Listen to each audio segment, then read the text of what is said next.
time you walk into the room, got me feeling crazy. Shock my heart, boom, boom. Any other boy would stare, but me, I look away, cause you're making me scared. Trying not to breathe, 1, 2, 3. Belajar tak mengenal usia, tak mengenal tempat. Selagi kita masih hidup, kita terus belajar. Assalamualaikum warahmatullahi wabarakatuh. Saya mahasiswi jurusan ilmu perpustakaan. Izin mempresentasikan tugas untuk ulangan tengah semester mata kuliah jurusan Islam dan ilmu pengetahuan. Dan halo semua, saya Rana Zahra.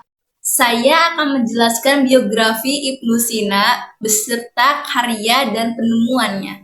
Nama lengkap Ibnu Sina adalah Abu Ali Al-Husain bin Abdullah bin Sina. Dunia Barat lebih mengenalnya dengan nama Avicenna.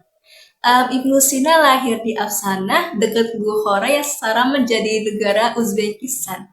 Lahir pada tanggal 22 Agustus 980 Masehi. Ayah Ibnu Sina dikenal sebagai seorang sarjana yang dihormati. Jadi, Ibnu Sina merupakan salah satu ilmuwan dan filsuf muslim yang menerapkan logika filsafat dalam teologi Islam. So, biografi Ibnu Sina, jadi di umur 10 tahunnya ia sudah menjadi penghafal Al-Quran. Lalu di umur 16 tahunnya Ibnu Sina itu belajar ilmu kedokteran kepada Abu Abdullah An-Nakhili mengenai ilmu kedokteran. Lalu di 2 tahun setelahnya Ibnu Sina itu berhasil menyelesaikan status pentingnya sebagai seorang dokter. Pada 997 Masehi, Ibnu Sina mendapat panggilan dari penguasa dinasti Samaniyah, yaitu di Persia. Ini Al-Amir Arido. Ibnu Sina dimintai mengobati penyakit sang amir dan keberhasilannya itu membuat dirinya menjadi orang yang dihormati di Kekaisaran Samaniyah.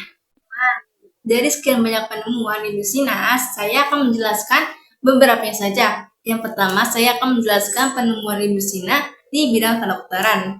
Al-Qanun fi Tibb disebut sebagai buku kedokteran yang eksperimental yang paling penting dalam sejarah. Berkat kitab ini, Ibnu Sina itu disebut sebagai dokter pertama di dunia yang melakukan uji klinis dan pengenalan terhadap farmakologi klinis. Kitab ini juga berperan penting ya dalam kemajuan ilmu anatomi, ginekologi, dan pediatri. Gak hanya itu, Ibnu Sina itu juga dikenal sebagai tokoh yang berjasa dalam penyakit, yaitu penyakit TBC, diabetes, dan tumor. Penemuan Ibnu Sina yang kedua yaitu di bidang matematika.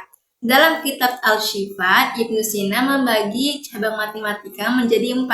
Salah satunya mulai dari geometri, astronomi, aritmatika.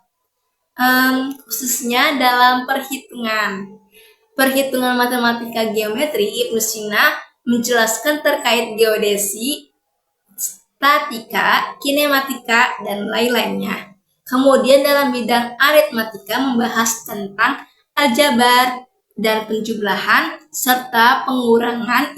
So, saya akan menyebutkan beberapa karya Ibnu Sina yang paling terkenal, yaitu yang pertama ada Syirat al-Syekh al-Rais, The Life of Avicenna. Kedua, Al-Isharat wa An-Tabihat, itu Remarks and Admonition. Yang ketiga, Al-Qanun fil Tibb, itu The Canon of Medicine.